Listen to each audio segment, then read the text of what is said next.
Cannon Park, not a whole lot's changed. There's building in phase 3 and phase 4. Emma Ridge, same thing, they're building in sector 4. Shiloh Creek, they're in phase 2, sector 4. And Cosland they're building in phase 3 now. I think they're done with the other 2. Aberdeen they're still working on that, on phase 1 there. They'll be doing that for a while. Timberline phase 6 is ready to go. They've even sold, how many permits? 7, I think. 7. So you'll see houses come up in there pretty soon. And construction on phase 7 is still working on that. Waterford, same thing. Dunsmore, same thing. And Seth Gardens, they have started construction. They're really clearing off land, but they have started. And that's y'all don't remember, that's the apartments on Smoky Road. Yeah, around town, South Square. And Mill Point has sent us their preliminary stuff. That's over near the training center and the treatment plant, sewage treatment plant on 70. And commercial, fast-paced medical is open. That's the one in front of Publix. And Comfort Inn, their civil plans, I hadn't seen, they got sent back and I haven't seen them come back since. So I'm not sure where they're at. Holiday Inn Express was approved today, so I don't know about Reggie's side. I don't think we've seen the building plans yet. TNT Fireworks is obviously open. And there is a dentist office going, the new doctor's office on Beverly Drive. It's, Eminent Care.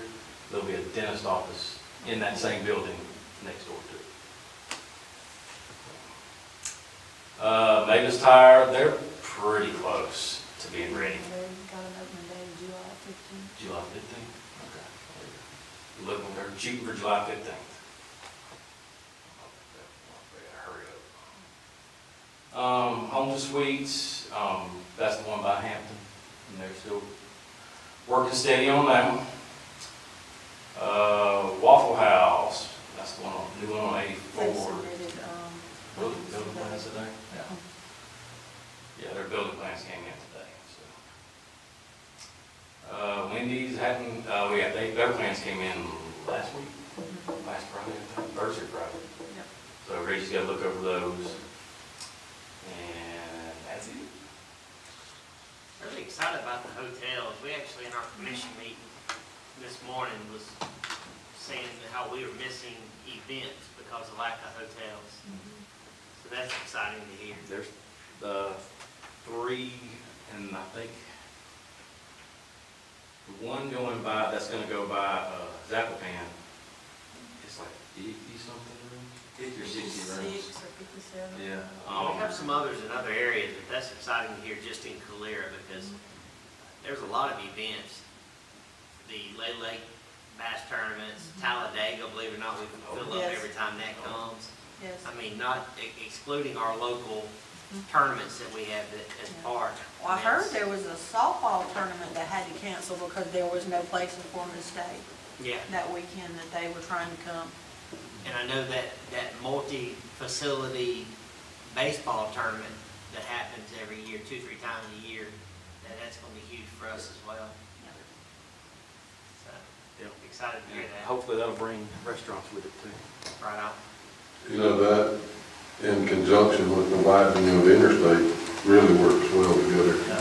We've had, my kids have played in those tournaments with baseball, and we had a little frustration bringing something this far south for Hoover because they didn't know if they could get their teams. Most of their teams were having to stay north of the county.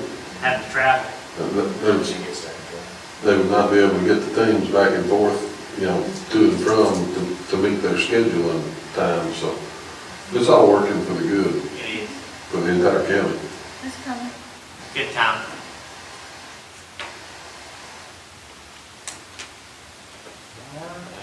stuff going on. That's it? That's all you got? That's all we got. Man, you should took that. Told you it's gonna be short. Spread that house. We were counting on you to talk long. No, you're not gonna get me to talk that long.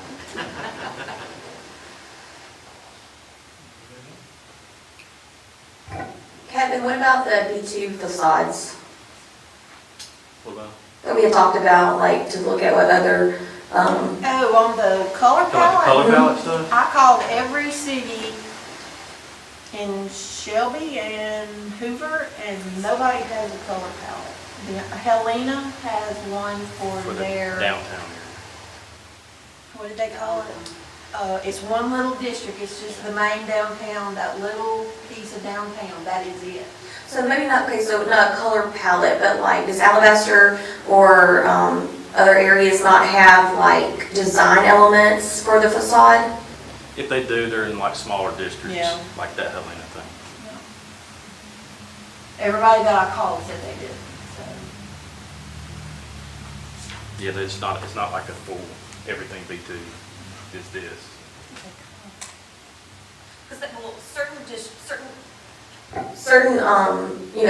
different areas have way more than just one B2. You know, they really like break down Yeah. their business. Well, we have, we have. I mean, I know that downtown, Yeah. yeah, but they really break it down and have more specific ones.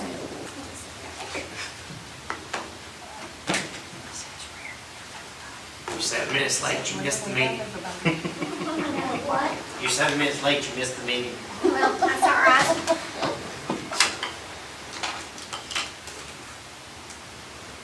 Tried to get Kevin to talk while we're waiting on you, but he wouldn't. Well, I knew y'all would have it. I want to say it was Helena that I had the longest I like conversation these with, and she was talking about how certain companies have a certain design and colors, and she kind of was like, we were talking on that, it would be hard to say, hey, you can't come in here and be this color, even though that's your signature color, because we don't want you to have anything but gray or beiges. Yeah, but I think what you're probably referring to is that there are certain cities and they just have a certain look. Like it may be all brick, it Yeah. may be all, you're right, as far as branding is concerned, branding is very, very important to each Yeah. individual company. Montevallo does that. Downtown Montevallo, you have to have a certain look, you have to have so much brick, so they do, I mean, they have, they're very strict with what gets built. Yeah, The theirs is facade broken part down of into the districts brick. too though, because Yeah. like going down 119, Mhm. that Dollar General, that's the nice Dollar General, Mhm. it's because they were in that district. Yeah. They had- Yeah, they were in the American Village District, so Mhm. that's Historic, why they had yeah. to. So I guess then that leads the question, does Calera have a district where you could begin to, you think about downtown revitalization, does this group or some group need to put in some standards so you've got some look? They Because honestly, changed when I up went the to B3. Downtown is B3 Okay. and it Like does it's a have certain those amount of standards. glass, it's a certain, I think residential B2s, like, I don't know if we need a different zone for residential B2s, but like, I think they should have a look that suits the neighborhoods for sure. Which, like the gas station in front of Union Station, does. I mean, it had, it's brick. So, but we don't have a different for that, do we? Maybe that's something we should consider doing. So if it is built in a residential area, it maintains that look instead of it just sticking out.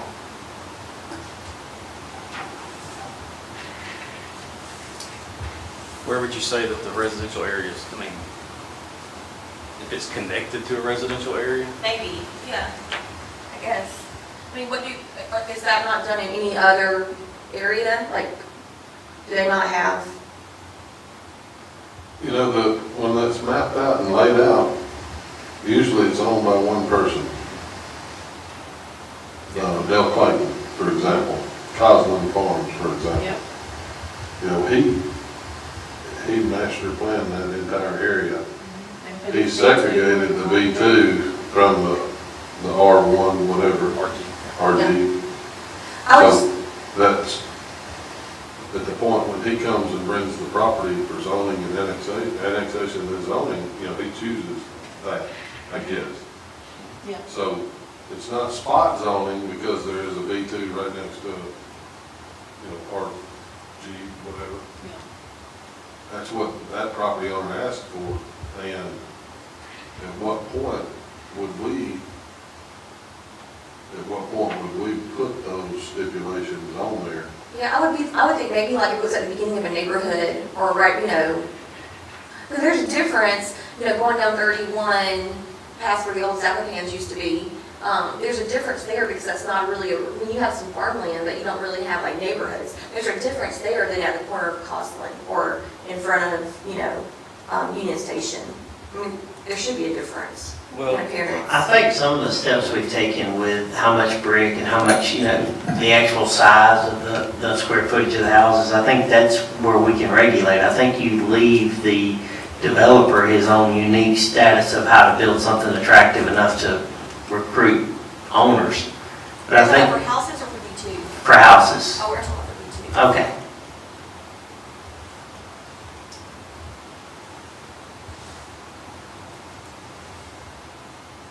Yeah, the only thing I worry about is just being too restrictive. Being too what? Restrictive. I mean, I want to look good too, but. I will say, It's we were, the developer that, brought that B2 to us in conjunction with his neighborhood, right? His or well, and we actually held the TNT people to all brick and they painted it all white. Right. I think that's kind of what That's what brought us. started. Yeah, that's that's what started all this. I got a lot of calls about That goes back to branding. Had several of That's the, their colors, I mean, several of the constituents and local businesses called me about that one. that one bit. are they saying that's not attractive? That wasn't the word. I think it was not expected. The Not word was attractive. hideous. Not attractive may have been the reason it was not expected. When it was all like just like not painted brick, I was like, wow, man, that looks really nice. And I get it. They want to be recognized, recognizable. So I made some calls and heard it was gonna be all brick. I was all excited. I called my constituents. I was like, man, it's all brick. It's all good. It's still all brick. It's still all brick. it is all brick. It doesn't look like it's all brick. It certainly is. It's better than a metal building, though. I mean, it's So. Yeah, I mean, and that's, you take what you can get, I guess. I mean, because if we didn't have that, the brick, the high traffic corridor rule, You wouldn't have got they'd have that. got they'd have put a big metal building out there. In all reality, based on the business they did through the fourth, I wish it was mine. Exactly. Oh, that place was packed. Would you rather have an appealing colored metal building? Or would you rather have brick that's painted a color that's, somebody doesn't appeal to somebody? There's somebody not gonna like it. Crystals has its own Everybody don't like branding. mine. You're always, I mean, if we put golden arches up and somebody's gonna complain. Crystals has its own branding right across the street. The gas station has its own branding next door. Yep. And, I don't own any of those, and I don't necessarily, I don't, Whatever think we they're do bad to or- make some correction. We said this when we were doing the comprehensive plan, came in, I said it, and we said it multiple times, and no one listened, took action. If you put something in place, you can control people that are a new construction, because they're pulling their building permit.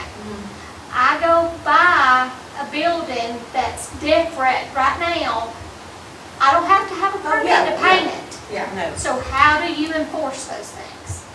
You need to be thinking like that. But that's with anything though, right? I mean, you're gonna, as you make changes, there are gonna be people who are grandfathered in. I'm not So- talking about grandfathered in. You're gonna make a rule that says you can only paint color X. So you're gonna make that rule and you're gonna put it in force. 2 years down the road, somebody who owns a business just decides to paint. They don't have to have a Because, permit they already to paint. have, yeah. So how are you gonna enforce it once they painted a color that you didn't approve? We just need to think of those kind of things if we make changes. Well, I just brought it up just to like explore it, Yeah. and just to see. I mean, I'm all for exploring, but we just. Because I don't mind a white building, but my whole thing was, I guess I was kind of shocked that we didn't have anything, because I'm like, well, what if they wanted to paint it lime green, or something? I mean, No. We used to have a paint building too. I was gonna say, Yeah, we there's did. a pink building in Columbiana, is there not, on Main Street, right across from the The Mexican restaurant, There used to be. yeah, I think it's, yeah, I mean,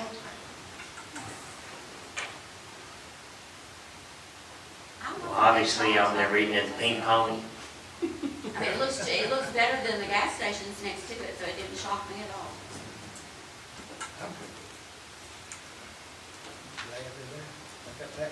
exactly. I think I remember reading this, but, Do y'all have anything in over to control this subject? I think there were parts of commercial that had, like a architectural review, because they were talking about a spot over in 280 where that's not the case anymore. Yeah. But that's broken down into districts, Districts. not just a whole zone. yeah. I'm just gonna call upon, I know Montevallo was brought up earlier. I think one thing Montevallo does in there, like in that downtown area or whatever we're talking about in the business area, I think Montevallo gives municipal grants They do. to their Facade businesses grants. and facade grants, and they, so they can have a little bit more teeth in having them to design things the way they want it. They qualify for those grants, but I'm sure there's been nothing in the policy what they can have or what they cannot, but to give them money, sometimes you can get business to do a little, when you put the money out there. I also think that. We heard about a similar thing with our Main Street folks on Monday night, talking about the facade. We heard something similar about that with our Main Street folks. So we do have that district downtown, and that's, a lot of that stuff's been addressed. The amount of glass on the buildings for that B3, Yep. there's some nice language in there that should, over time, result in a different appearance. I do think that with our commercial, it's so spread out and segmented, it's gonna be different in different areas. Right. So you could make a generalized rule across the whole market area. I think you would limit yourself. The developer can control it. Sure. He can put things, when he sells that corner to the guy that's gonna build the convenience store next to his 150 houses, whatever. He can put some stipulations Yeah, in you there regulate it. at that time. Do you hear static or is it just me? It's, I think. Yeah, there's there's something going on with that mic. It's James. It's always the IT guy. Everybody breaking something. Look, you've been ordering like crazy, because I've been getting wore out with Amazon. Cheapest and quickest. You got lots of stuff coming in. I need to start having mine shipped to your office too. Just send it home. Yeah, my wife's starting to get mad. Mr. Chairman, we'll bring up Aberdeen's, I know you didn't remember.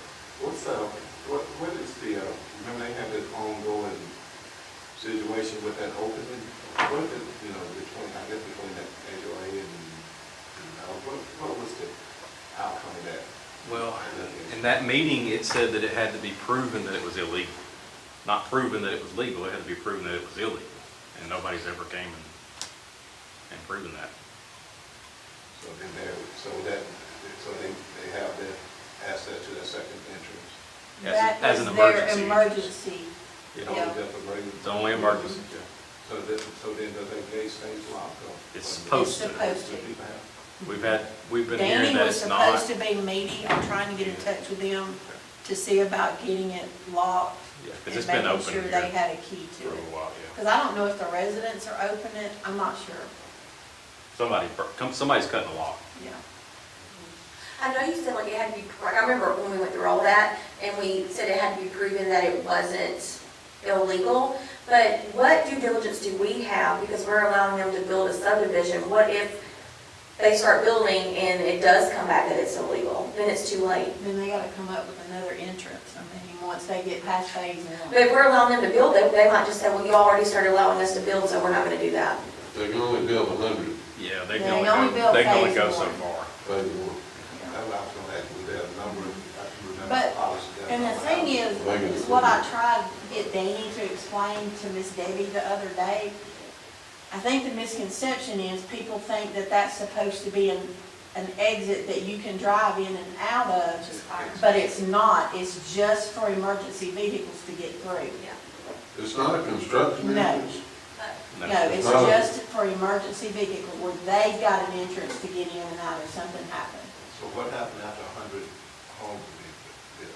That's when they, yeah, I guess it would have to be proven, they would, Because, I mean, they own the somebody property. would have to come up and say, hey, that's not, prove that it's illegal. Right. An illegal lot.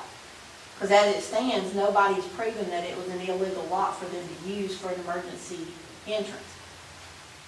Take a big risk in, because from what I heard, the county is not gonna allow them to have another entrance on 22, is it? I don't see how they could get on Yeah. 22.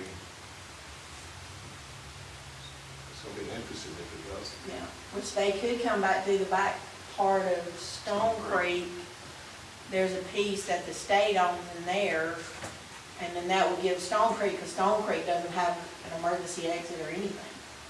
Nor does Townside Square or Union Station. Or Waterstone.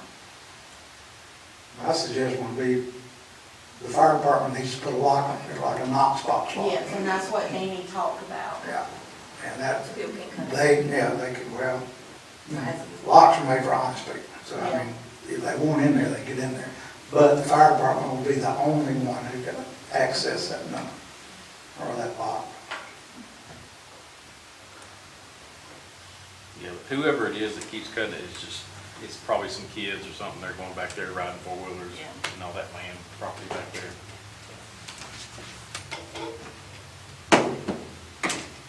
Cut a Knox box lock.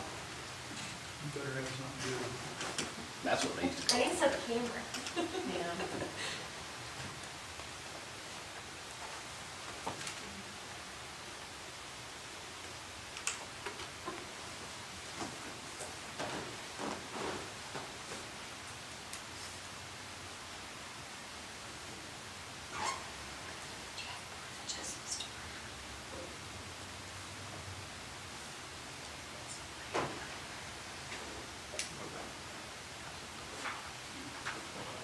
Kevin, with our streetlight policy, did you find any information? We called Alabaster, Pelham, Columbiana. Call me, she didn't call me back. I had to leave her a message. I guess everybody was on vacation last week because Yeah. nobody called us back. So we'll have to keep digging on that. But Something that we've, just for this board to consider. I don't know that we have what we need in our subdivision regs to control this, but streetlights have been a thing that the city over the years has paid, the streetlight light bill with Alabama Power for the subdivision. Anyway, I think there's been a couple of them. I know Coslin, maybe the council didn't vote to, Waterstone was one. Timberline. Timberline, yeah. 2 or 3 of them, the council voted not to pay the light bill. No, Waterstone never came. So, They voted, not they? yeah. Anyway, it's kind of odd that we paid it, you know, forever up to this point, and then all of a sudden, you know, one most recent phase of Timberline, they have 7 houses being built. When 7 houses get built, that, you know, there may be a total of 40 houses that are gonna be built. Well, they don't have street lights.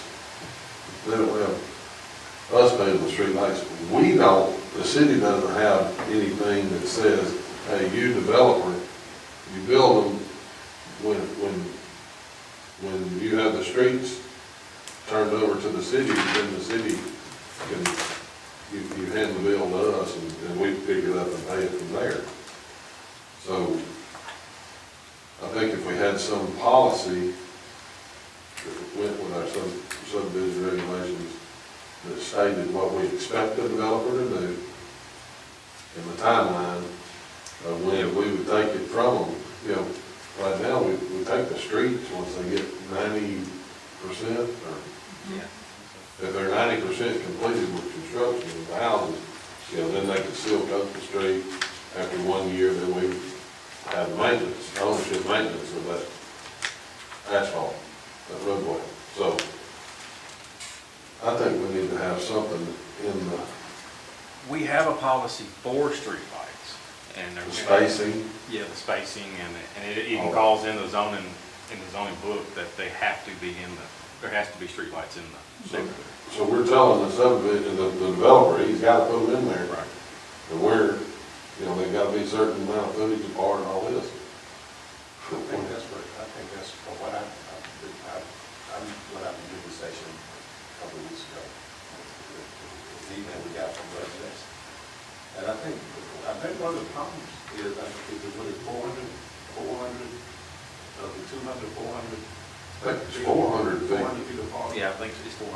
I think that we have to make sure that they fall within those guidelines, or we're gonna have a problem. We require 400 feet for streetlights down Main Street, but in the subdivision, I drove to the interstate, I don't know, I hadn't measured it's like streetlights, and they may not fall in the guidelines of that. So now they become a much more of a burden on the city, because you got a lot more streetlights. And everybody else has to follow that guideline of 400 yards, about 400 feet. But in theory, you might have streetlights that may not be but 100 or 150 feet. They're supposed to go, when they have the plans turned in, this goes to Hilliard. Alabama Power sends him a layout where the streetlights are gonna go, and then he measures that distance, and he picks and chooses, we don't need this streetlight here, it's too close. Or this intersection needs a streetlight. So that's part of that process. That's what happens with this place. I mean, you gotta come up with these polished with 400 feet of, you're gonna have some areas you do it a certain way, some you're not, so they got to have all that worked out before. Yeah, that's part of when he looks at the neighborhood, he looks at the streetlight spacing. So what's a per streetlight cost typically a month? Just curiosity. I don't know if they're $10, $15. I was thinking like 16. 18 on my own, I have a personal one, I have one on my street now, but I have another personal, I think it's about $18. So the city's currently paying all the streetlights? No. Not all of them. I know we're not Waterstone, because that was one Debbie brought up, that They're complaining were cut in off. Waterstone because they were owned and somebody didn't pay the bill. Yeah, Who was responsible for that, homeowners? the homeowners. Homeowner association? Their But homeowner They association also pulled all basically the water dissolved. out of the swimming pool because nobody's paying their HOA dues. So their pool has no water in it. That's what we did. Or they do. Is it- They have a good. Some woman pulled her hose pipe over there and filled it up and they took it right You back just- out. you can't do it if it's a liner, but if it's United or concrete, you can leave it empty. I think it is for the, United, yeah. yeah, it's not a lot. If the city stops paying, if we elect to stop paying all streetlights, there's a lot of subdivisions that don't have homeowner associations. Right. Yeah, I don't know, we need to get, Waterstone's a perfect example of that. I mean, Yeah. we need to get they it, don't have streetlights because they're homeowner we association. need to get it nailed down from the developer to the time we start.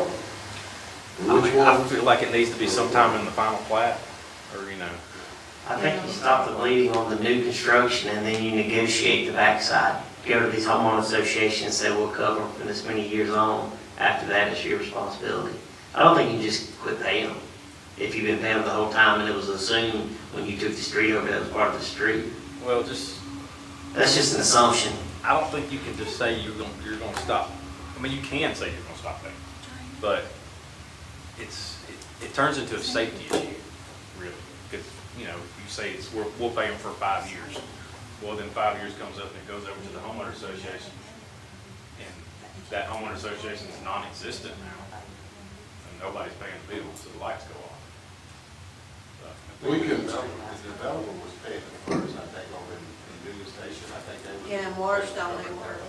Waterstone, so they was paying it first, and the developer's gonna pay them to a certain period, and then the HOA, they had talked about, they was gonna take over after that.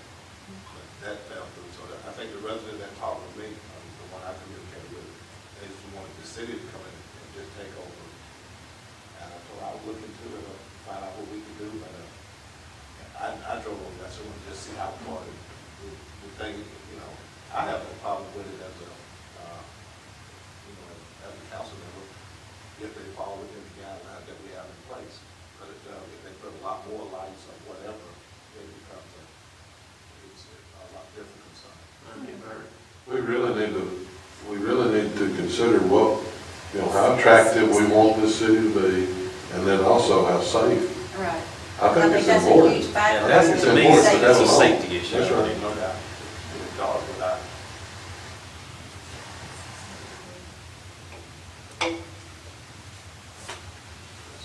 All right, I think we'll call this meeting to order.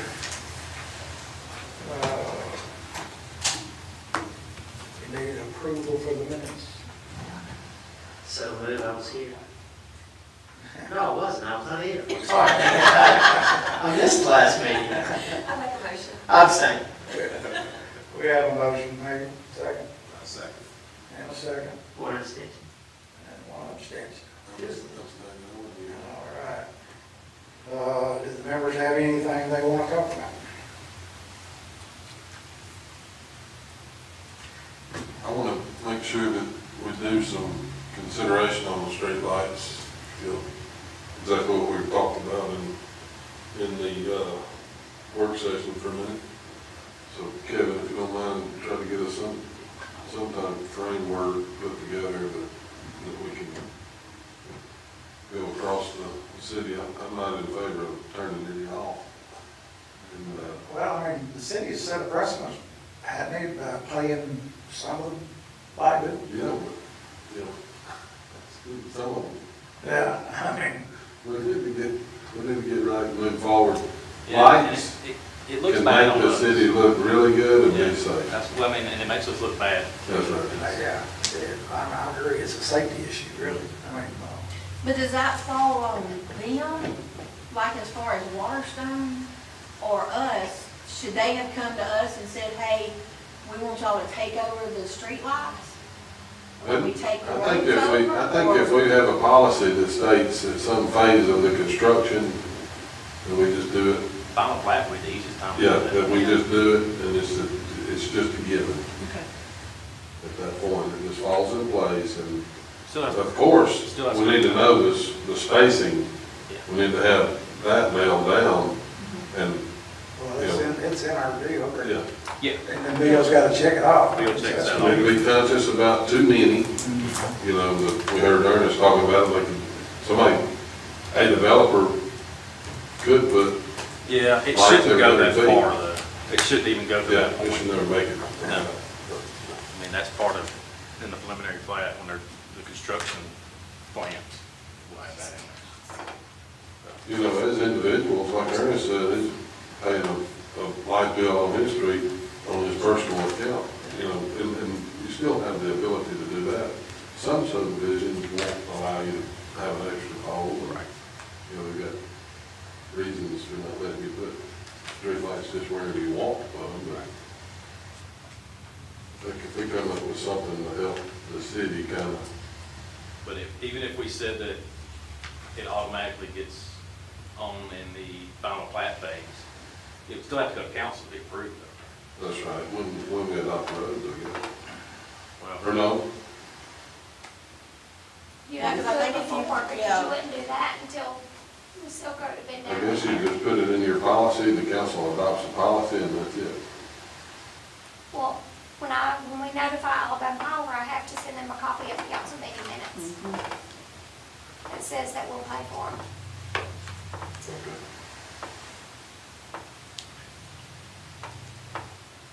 yeah, because, I mean, even if you say that it comes to the council as a final plat, that doesn't mean that they're gonna say yes.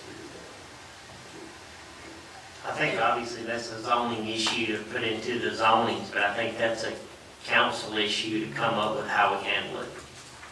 So I think any recommendation that we do put into zoning would be a recommendation by the city council, on what's affordable, what's feasible.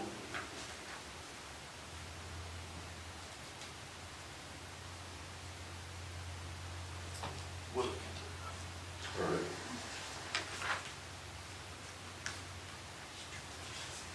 Anybody else? Make a motion of adjournment? I hear the motion. Let's go.